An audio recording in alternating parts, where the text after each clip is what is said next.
Hello, hello. It is 4:30 on Thursday, which means it is time for another episode of At the Maker's Table. I'm Mr. Jared Scott, the aesthetic editor of Minnesota Monthly and Midwest Home Magazine. I'm brought to you today by iBobs, bold readers, blue light prescription eyewear that helps you make 7 statements a week.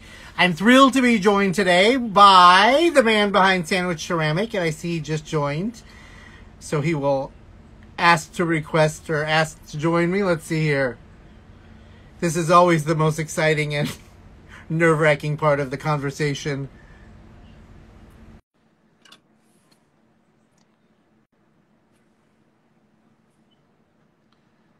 All right. There you are. Hey, Jared. Can you hear me? I can. Can you hear me? I can. Okay, good.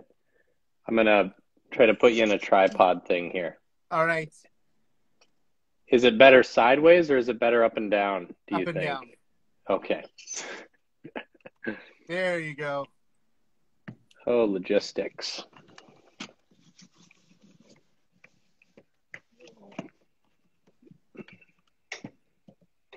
We're a high-tech outfit here. What's that? There's a lot of production value to these shows, you know. Oh, yeah. All of this was planned. There we go. All right. You ready for this? Yeah, ready as ever. Your people have already said that you rock. So if you're out there watching, tell us where you're from. If you have questions for me or questions for Francis, we can jump in there and answer them as they come along. But let's get started. Minnesota Monthly is dedicated to the spirit of Minnesota.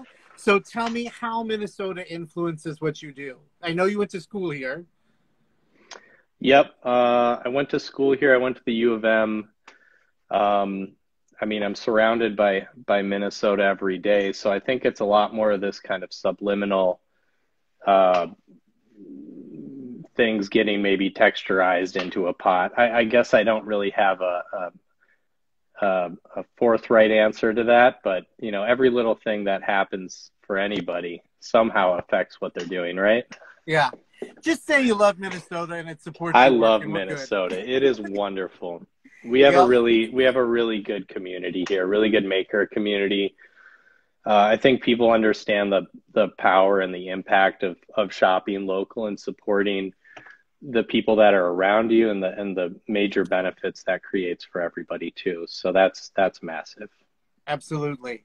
Well, talk to us a little bit about how you learned your craft. Were you a hands-on kid growing up, or how did you arrive at ceramics? Yeah, I didn't pop out throwing pots, but I was always getting muddy. So I guess that's a correlation. It didn't really happen until I did go to the U of M and I ended up taking a class there. And I feel like this is how most anybody falls into whatever they're doing too, is they just end up maybe accidentally doing it or doing it as a hobby, or they just found some enjoyment out of it. And then they just couldn't stop. Right. So taking it to the next level, just kind of happened naturally. My partner, Nikki, just walked in. Hi, Nikki. Hi. She'll be back there. All right. But yeah, I mean, just the moment I guess I touched it, I did really fall in love with it, and I haven't stopped since. So that's a cliche that I'm going to repeat. I love it. So we always ask what's in a name. So what is Sandwich Ceramic? How did that come to be? I love sandwiches. For real? Yeah, that's kind of that simple. That's pretty. Don't tell anyone. Nobody's listening, right? No, I love sandwiches. I thought it was playful, and kind of clean too, memorable, something that people could get behind. If you don't love a good sandwich, you're not exactly who I'm aiming for anyways. So we're going there, yeah. All right. What's your favorite sandwich? Oh my goodness. If you're gonna make it, what are you gonna make? I'm gonna make a breakfast sandwich, and it just happens to be whatever's in the fridge with an egg on it. Okay. So if you're gonna go get a sandwich, what are you gonna get? Probably a Reuben. Oh. And I'd probably get an extra side of special sauce on the side. So whatever they have, mayo and sriracha, Yeah. throw it in a thing, and I'm dunking it pretty much all day long. Who do you think in town has a good Reuben? Oh, geez. I mean, Stanley's is pretty good, and I guess I'm biased because I'm maybe 4 blocks from Stanley's. Okay. But I've we'll never just had stick that with one. that one. Yeah, they're good. I mean, Okay. Reubens are hard to screw up, I think, as Yeah. long as you've got the roast beef in there. Have you ever had one from Crossroads Deli? No. Is that Oh, in, where's yeah. that at? Hopkins Crossroads and I don't know what Crossroads something. Like tried and true Jewish deli, but like Okay, not good. like you could just buy the meat, take it home and do it. They have the bread, they have black and white cookies there. Like it's just a good tried and true Reuben. Well, we like some good street cred, so I'm going to write that one down, actually. All right. All right. So what do you call yourself? Are you a potter? Are you a ceramicist? Are you an artist? Are you a sculptor? What are you? Or does it depend on the day? Um, yeah, I mean, I don't think that what anybody does really defines them. So I try to say as many things as possible in that sentence. Um, all of which are kind of coming up blank right now. But if we're going to be simple, I make pots primarily right now. I guess you could say I'm a ceramic artist. I'm a small business owner.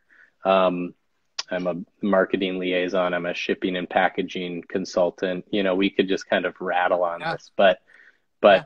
for the bulk and the majority of my work, they are all functional pieces. So we'll just stick to plain old Potter for that one. All right. All right. What when did you know that this could be your livelihood? Was it really I just can't stop doing it, I've got to make money from it now? Or when did you think, okay, this is it? I think it was maybe 2 years ago or 3 years ago, pretty close to when I started actually kind of presenting myself as a brand and a business.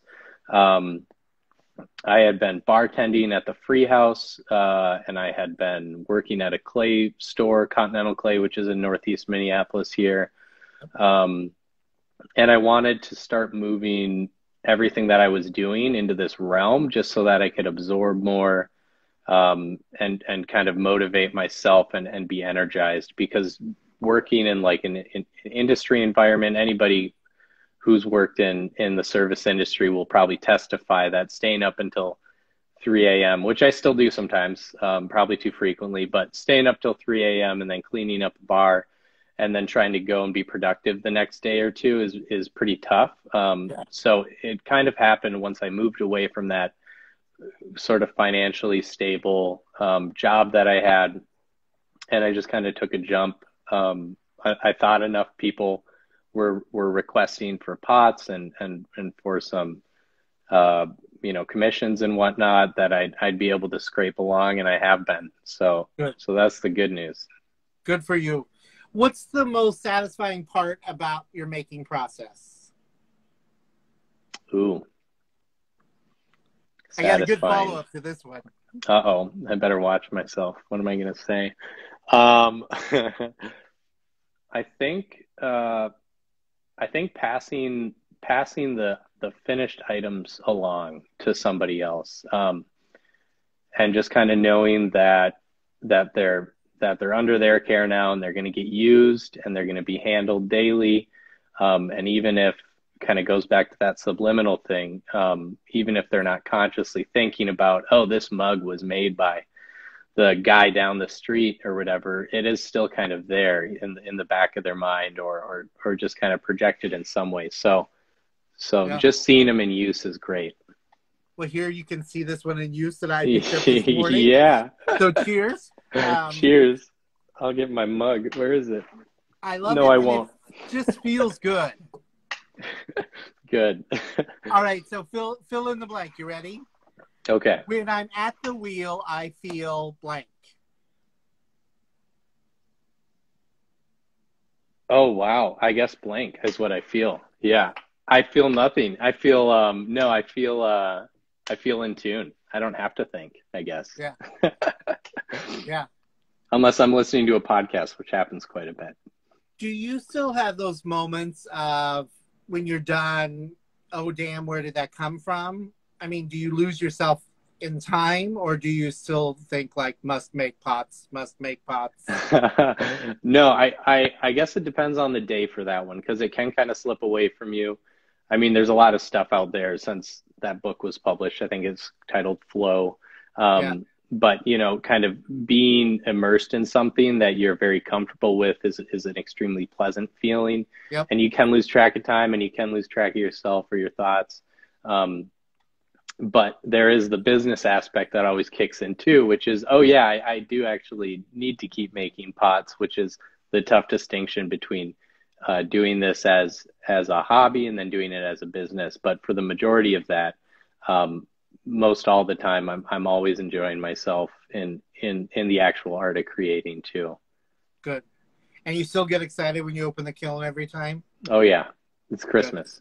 good, good, good, good. You know, I think that ceramics are a practical craft. Like we said, they're vessels, they're pots, they're dishes, they're all of those things. But there is this whole art side to it as well. That is the, you know, that makes it a little more precious or whatever you want to say that not everyone gets. So, you know, right now you're sitting squarely in that producing those everyday objects that can be used. But I know that you've got that other inside of you. I saw it today. I've seen it in your post. So, you know, how do you come up with things? Are you a sketcher? Do you just know what you're going to make? Do the pots tell you when they're done? Or I'm an accidents person, so I'll oh, be trying to do something, and then something else, a happy little intervention will happen, um, and then I'll just try and develop whatever that idea is if I think it's interesting. So most of the time, I am a sketch person too. I mean, you know, I sketch down stuff that I'm doing, but it's typically after the fact. It's upon me wanting to like replicate whatever just happened or not forget how something happened or how to make it happen again. And I think those moments are actually probably the most special. They're the most exciting when yeah, you're making something and something happens that you weren't expecting. Um, and it's pleasant and you get to dive into that and try to make it more and more and more and more pleasant. That's kind of the exciting part. And then the follow up to that, um, obviously trying to make it a little bit more intentional with design is a really engaging portion of it. Um, and then beyond that, it's spreading that intention to other people. So when somebody comes into contact with something I made, there's typically a lot of happy accidents behind it and a lot of intention, yeah. and a lot of care. I think you just really beautifully illustrated one, your creative process, but also how you arrived at your aesthetic. And I think that you are to the point, certainly in this market and beyond, where I see a piece and I know like, oh, that's sandwich ceramic or that's fringe and fettle or that's, you know, to this morning I was sharing other potters I like, but I want you to know, like, I show your work to other potters and say like, oh, I love this. And so, I mean, I just think you've reached um, that identification that this is you and this is what you're about. So congrats to that. And I think it's because you have refined that process. And it's not something that can be taught. It's something that is sometimes very much a happy accident, like great recipes or anything like that. Yeah, absolutely. Thank you first off, and then I absolutely agree. And I mean the exciting part about that too is, uh, it's always changing too. So as long as you're doing whatever you're doing, um, if you've made a name for yourself and if you have some distinction, you can just keep building off of that. Yeah. You can Yeah. take left turns and see where it leads you. So that's definitely an exciting portion too. And as a maker and for sustainability, you can always retire things and then come back to them, limited edition and all that, and just keep the bank rolling for forever. So, tell me where you find your inspiration. Um, I think just an exploration, I guess. So most of my inspiration, like I kind of outlined before, is kind of an emphasis on the accidental turning into something and refining it. Um, and if you're not able, if you don't have the time, or if you don't have the mindset to keep trying new things, you won't get those accidents. So, I mean, if we're going to be a little abstract about it, I think it's literally just doing the work and seeing what comes of it, and then seeing where you want to be taken after you've presented that work or had some kind of completion on whatever it is you're doing, and then just continuing to push it until there's kind of pushed to a point where you're like, this is not good. We need to take a step back, and then you're there. Yeah.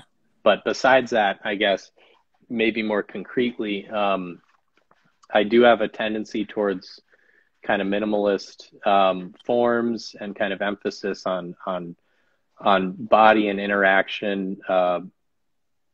The interaction people have after viewing an object and feeling an object, right? Clay's really tactile, it's utilitarian. There's a whole bunch of different things that we could talk about. But kind of keeping it simple is better typically for most of my work. And that's just so that it's not shouting as the main thing in the room, or it's complementary to whatever's happening around it. So kind of keeping with the idea that less is more. We could probably go back in history and take a few lines on it and say I don't know what it would be. Scandinavian design, mid-century, modern. I don't exactly know what the title would be. Just say it's sandwich. It's sandwich style. Yeah. Yeah. I think less is more, but your less is damn sexy. Like, it just has good curves, good glaze, good drips. It just works. You want to say hi to that pot at a bar, right? Yeah. That's a good looking sandwich. That's right. I think that all craft kind of honors where it came from historically, but pottery, more than even other things, really the elements of creation, the tools of your trade, have not changed at all for centuries. Would you agree with that? For the most part, yeah. I think for what I'm doing, at least, that's a lot more heavily stated. The wheel, I don't know when the wheel was invented. That'd be a good piece of trivia for me to hold on to. But that was invented a while ago, and it's an Eastern tradition that ended up moving, and there's millions and millions of ways to make a pot too, aside from the wheel, different hand building techniques or mold forms, slip casting, whatever, but they all did come out at different times, most of which are very old and have a long history behind them. There's definitely some newer stuff too. I think we chatted briefly this morning. We were talking about some 3D printed cups, and they're 3D printing homes now, so I mean, stuff is continuing to go, but it is really nice to tap into the history that's there, because all of it's built off of that, the idea of the science behind firing some mud and it holding its form, the science behind making a glaze and the silica turning into glass, and it's all compounded knowledge that makes it possible today, for sure. Yeah. So you said you played with mud when you were a kid, but I have to think that Mother's Day, Father's Day, there must have been a whacked pinch pot or two in your history. Was there ever? There An was. ashtray, maybe? Yeah, there were some ashtrays for sure. I think the actual first pottery class that I took was in high school. I had a great art teacher, but it was very brief. So it was maybe like a 5-month or 4-month period or something. And we threw some stuff and we painted and we hand built or whatever. There are some really old pots that would just kind of blow my mind away right now, probably, to see the beginning. It's fun to look back at that stuff, but I've been avoiding it probably. Well, hold on to them, because you'll need them for your retrospective someday at the Walker, the Swedish Institute or something, I'm sure. The first ashtray thrown. Yeah. Do you have any other talents, any other mediums you work with, or instruments you play, or anything like that? Yeah. I mean, I used to dabble in in music quite a bit, actually. I used to play the bass in a band, play the guitar, ukulele, the cello and the upright for a while, piano and drums. So I was actually pretty into music for a while, and then I Yeah. found pots, and then I just kind of stopped, which is a little bit sad, but it's a good compensation for what's happening. We got a good comparison going here. Um, Other than that, I mean, yeah. So music was a pretty big portion of my life. I do enjoy kind of the hand built aspects of clay as well, and kind of more compositionary um, artwork. But I haven't touched any of that for a pretty long time. So we'll see. Maybe it'll come full circle at some point. Yeah. It'll be interesting because I too played the cello, and I haven't had a Nice. cello in front of me for probably 30 years. But I think like I just wonder if it's just would all come back. I mean, I still, if there's a piano around, I'll pound something out. But that cello is just a beast A little to bit more learn. work. Yeah. Yeah.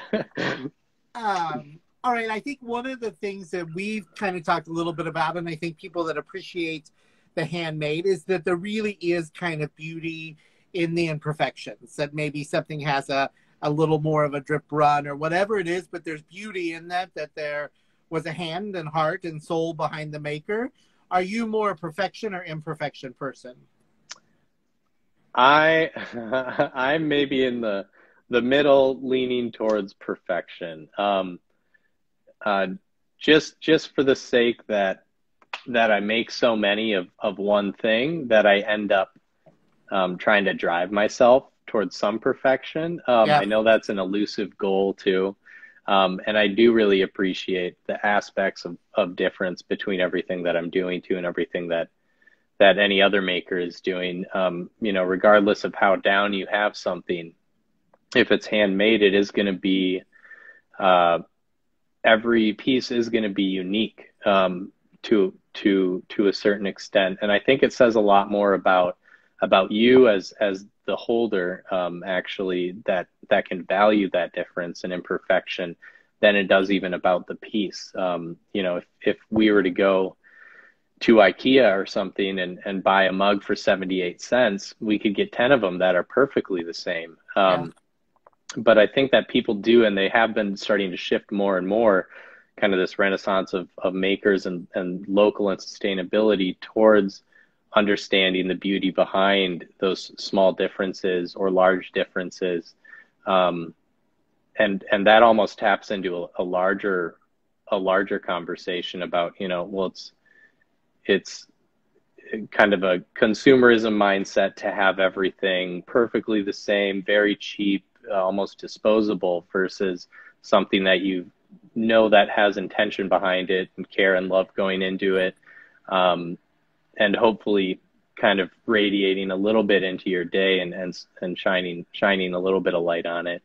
Um, but that intention being, it's an investment. The things you surround yourself with do in a way kind of describe what you're promoting and what you support. So I think it's huge, and I think it's a revolution that is starting to spark, and it's awesome to see too. Yeah. Are you a collector of other people's pots? Oh yeah, yeah. Yeah. It's usually a trade. I try to get away with trading my pots for another pot that I like. Okay. Um, but I need to make like a little showcase or something for all the pots that I have. I have way too many coffee mugs, which is a very obvious thing to have a lot of if you're in the ceramic community, Yeah. and quite a few of other dishes as well at outside of the studio. Yeah. Good for you. Well, tell me kind of, let's talk about advice. You mentioned you had a good art teacher in high school. What's the best piece of advice that anybody ever gave you as it relates to your craft? Um, Maybe it's okay to say no is probably a big one. I'm very much a yes person, and I think that it's kind of a double-edged sword, because a lot of the the growth that I've seen, a lot of the opportunities that I've seen have come from me saying yes to just so many things, especially at the beginning. Word of mouth is huge. Kind of willingness to jump into something is massive, because that can kind of manifest down the line too for future things. But at the same time, if you're not able to put in at least 80% on something, it's maybe better off just held off for later, or just kind of saying no to it, because it is really easy to get overwhelmed, or kind of misdirect yourself with things that maybe you're not feeling super passionate about, or just things that you can't get excited or get behind. That's something that I'd probably, advise to stay away from, if you're able. Yeah. But well, I was gonna that's ask also for your a privilege advice, so. too. Yeah. Oh, yeah. Well, I was going to ask for advice for makers, so I think you just summed that up. How do you stay organized? I don't. You I really appear don't. to be organized. A lot of notes on my iPhone. Okay.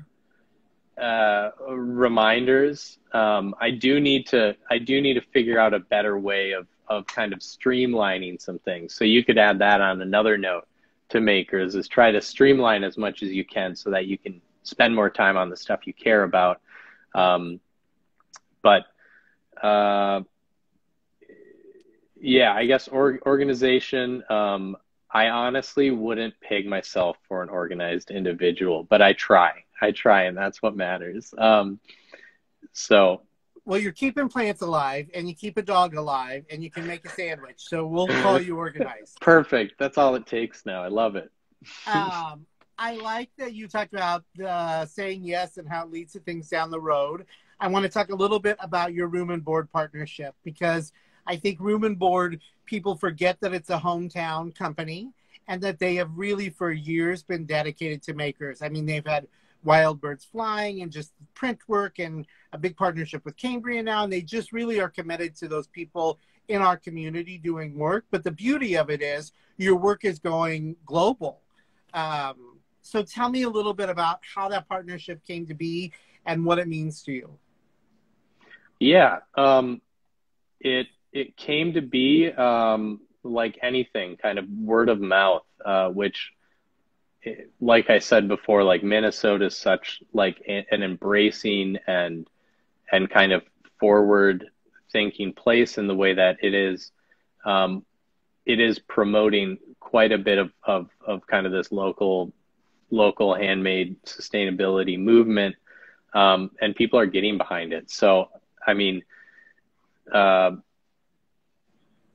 yeah, they saw my stuff and they really liked it. They reached out, and then we ended up doing prototypes together and seeing what could work and how we could make it work. And they are really, really fabulous at working with a smaller scale company or individual, because they have done it before, and a large majority of their product is kind of heirloom based. It is kind of a push away from consumerism in the way that this is something that hopefully you can pass down once you're gone, and still be used.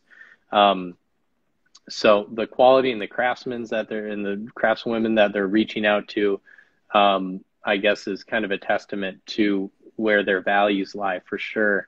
And it was definitely a learning curve for me, because they still are my largest client, as far as wholesale goes.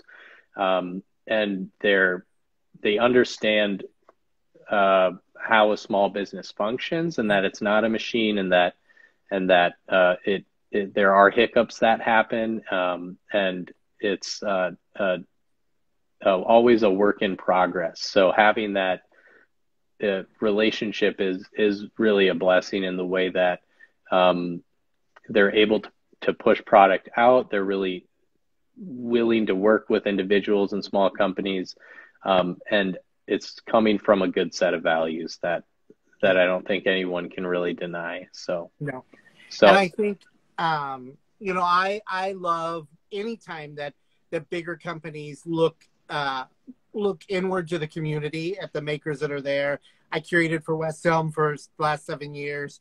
I mean, just those brands that people already have so much love for and reverie, to be able to showcase makers is amazing, and fueling that revolution that you talked about. Yeah. So, Yeah. all right, we're gonna talk. We're gonna see some pots. We're gonna meet the dog. We're gonna see the studio. I changed into a sweatshirt that looks very much like your grips and everything. So I'm ready We're for show and tell. matching. I've got the same sweatshirt actually in t-shirt form. Yeah. Yeah, let me Yours switch is a you little more around. authentic than mine. So I'll kind of zoom out here, but that's where my tripod is, and this is the main table that I'm doing all the prep work on. This is where the clay gets sectioned out, weighed out, wedged, and then set over here to then become pots. So this is my main workstation. We've got the wheel here. This is what a real clay studio looks like. There's just crap everywhere. It is. And there's just mud everywhere. This is all one of the beautiful things about clay and working with this medium is that every little scrap, every little morsel of saturated clay or dry clay can get reclaimed, reworked, and then put into a new piece. So all of this old, trimmings and slop that's in these buckets is going to get recycled and turn into some more of these, which is just a really great aspect of it. I'll give you one shot from back here. There's the plants. These are the plants. They're doing their best. There's Nikki. And there's a little loft up there too for all of boxes and storage and everything that I don't want to get rid of yet. And I'm hoarding. But if we walk over here, it's a little showcase. These are the kilns. Only one of them is hooked up right now. And it did just get done with a firing. So this is all going to get unloaded today. And that's the bisqueware form. So all these pots do go through 2 firings, which helps ensure that they don't explode and makes them a little bit more handleable once they're being glazed. Okay. And then we've got a little bit of a hangout section over here. Here's Pancha. There she is. Hello, Pancha. You wag your tail? Yes, she's so happy this morning. Well, that's because somebody new showed up. She's the best studio dog, and I know I'm biased, but that's fine. She's an amazing studio dog. And then finally the glaze area over here. All these buckets are filled with different minerals and additives to make up the goop that is put on each pot, which makes it food safe. It turns into glass after the second firing and makes it food safe, easy to clean, obviously a decorative element as well. But kind of the whole kind of wrap up for process is stuff gets weighed out and wedged over here. It gets thrown on the wheel, and then they're waiting to dry until they're about leather hard. So these are still a little bit too wet. And once they're leather hard, they get put back onto the wheel upside down and then trimmed so that there's a foot. So this little foot ring or just kind of clean up the bottom and then obviously stamped with some sandwich stamps.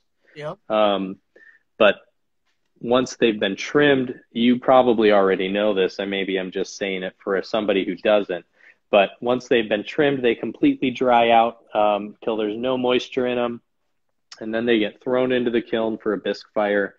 And that kind of makes it this slightly more durable pink light color. So it's not to maturity yet.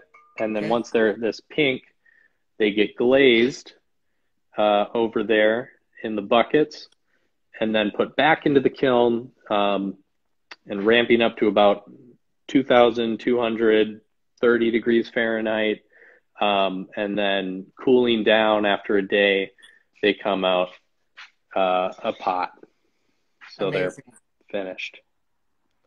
And that's your extra large coffee pot or coffee mug there, isn't it? These are the mugs, yes. So if you really want, 80 ounces of coffee, it's a two-hander typically, but you could get away with one hand on that coffee mug. Show me the coffee mug with that crazy handle, that big link handle. Which one?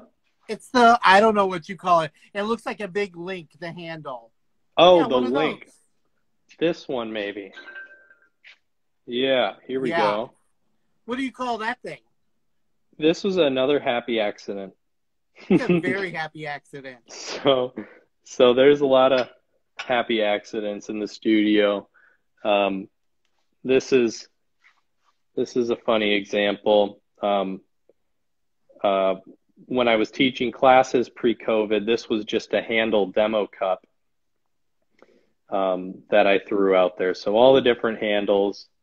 There's tons of ways to do everything, like I said, and it's good to explore a little bit of it all, right? Yeah. So show me the little Frenchman and tell us what a kiln god does. Let's go to the little Frenchman. His name is yet to be determined, but there have been a lot of suggestions. This is just a little pinch pot that I did, and it ended up turning into a little Frenchman. And it's essentially going to be, it's a kiln god, which when things are firing in the kilns, I don't know exactly where this originated, but typically a lot of potters will have just a kiln god that sits on top of the kiln, and just to ensure a safe firing. So, I mean, we could look into some history about this one too.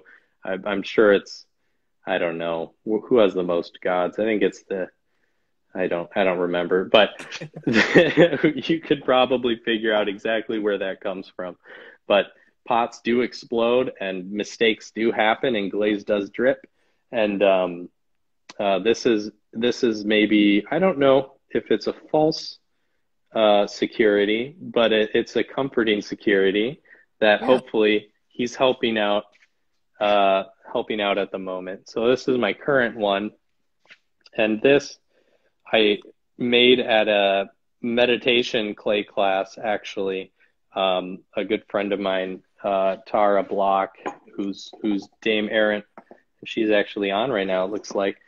But we had a meditation clay class, and we were instructed to close our eyes and see what animal came to us. And this is supposed to be Pancha, and she had some doo-doo on top of her head, which is now ensuring the safety of many, many pots and many more to come. So we got a pretty good ragtag team here, Frenchman and Poopy Pancha. I love it. I love it. All right, you are in the Holland Arts Building, which is an amazing building. Julie Meyer signed on earlier, and you've got Hustle Woodworks in there, and it's just one of those buildings that people, I think they think Casket Arts and they know Northrop King, but you're just a little building that's got some powerhouse makers in it over there. Yeah, we do. Oh, I forgot to show too, section of the studio. I do have a studio mate here, Holy Smokes Ceramics, and they take up this little corner of the studio, and they make some really great work as well. But yeah, there are a lot of artists in here. It is a relatively new building. If we're looking at the wider, if we're being comparative with all the other ones, hey Ryan, with all the other ones that are out there, but this one's probably been around 2.5 years or coming on 3 maybe. And there's probably maybe 25 or somewhere around there people working out of it. I have been here the longest, so I do feel I don't feel like the old man in the building really, but I've been here since the very start, and they've transformed it quite a bit. It used to be some live-in artist studios, and then they kind of demoed the whole building, and segmented it so that a lot of different people can be working out of here. Good. I think those buildings are amazing and such a good asset to the cities, and the work that we're doing. All right, Yeah. we did this with Adam Sherman. I know you have some ink on your arm. Show us your ink. Oh, my ink. Yeah. Do you have sandwich? You have the little sandwich? I've got yolk and that thing and those things. So I mean, I've got little ones all over the place. All right. But they're kind of very, once again, they're accidents, just like everything in my life. They just happened. All right. All right, that works. Some fun ones. We talked about you listen to podcasts. What kind of podcasts do you listen to? I used to listen to a lot of political podcasts. It's been tough to keep up on it because there's so much to follow now. Yeah. But I guess most of them are kind of informative or educational or just kind of everyday life type reflections. One I'm listening to now, I could tell you is, now I have to think of names and I'm blanking. No Stupid Questions is really good. Yeah. It's kind of a Freakonomics under that branch. So they kind of just go, it's Angela Duckworth and Stephen Dubner. But they just kind of explore a lot of different things that everyday happenstance or psychological modes that we kind of get ourselves into, and they kind of dissect it. So that one's really fun right now. Nice. But you know, I'm kind of all over the place too. What's on your playlist? Oh, currently, Any good music? The new Lil Nas X song is very good. You might have seen a meme about it. He kind of jumps down a stripper pole into hell and starts giving the devil a lap dance, which is just the music video is crazy. It's really good. Their budget must have been insane. But so that you can't really go wrong with any classical music really. So Chopin or Eric Satie, kind of more melancholy stuff. A lot of indie rock type things, some folk. I've been kind of saturating myself with a lot of French pop at the moment, though. So there's a lot. The vibe that it gives off is just very healthy and radiant. Yeah. So I've been diving into that as well. Maybe you'll show up with a beret and all black and throw pots that way now. I wouldn't insult anybody that much. I think I'm going to stay with the muddy shirt. Yeah. If you could throw a pot for anybody, who would you do one for? Oh my gosh. That is an interesting question. Okay. Who would I throw a pot for? I'd throw a pot. I don't know. I think like a default is just to go to like a huge figurehead, maybe Mother Teresa, R.I.P. Okay. Yeah. Or Barack. I don't know. Does that make me obviously liberal? Let's think. I'd throw into whoever's listening to this right now. I'd want to throw you a pot. Nice. All right. Last question. So on that same thing. If you could peek into any studio, from a master centuries ago to just somebody you follow on Instagram, whose studio would you peek into? I think I'd peek into Frida Kahlo's, maybe. I think that would be pretty cool. But I'd peek into a lot of studios. I'd be happy peeking into quite a few. Have you seen the movie Coco? No. Oh, you need to watch it. I haven't. Okay. It'll Is break that your heart, but Frida's in it. is it a Frida? She's in it, but it's just about Dia del Muerto and this amazing journey and transformation, and it's just one of the most beautiful, I guess it's Disney, Pixar, whatever it is, movies. But the art in it is incredible, and you will love it. Ryan is it animated? It's a great one. It's animated, and just the Oh, whole okay. thing about the colors. You won't believe the colors and the colors of the marigolds and what they mean, and but Frida is just a ranting diva in it, and it's very good. It made my list. We It's got very two things good. Well, on the let me list know. so Tell far. me after you've watched it. Okay, I will. All right. So tell everybody where they can find you, and then we'll wrap this up. Where can they get your pots?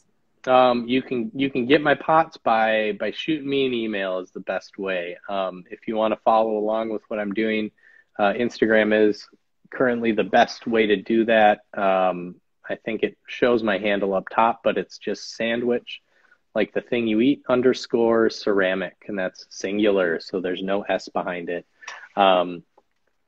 Otherwise, I do have a website up. I don't have a store launch for the next few months, probably, but I'm hoping to get around to making things available year round. So we'll wait for that to happen too.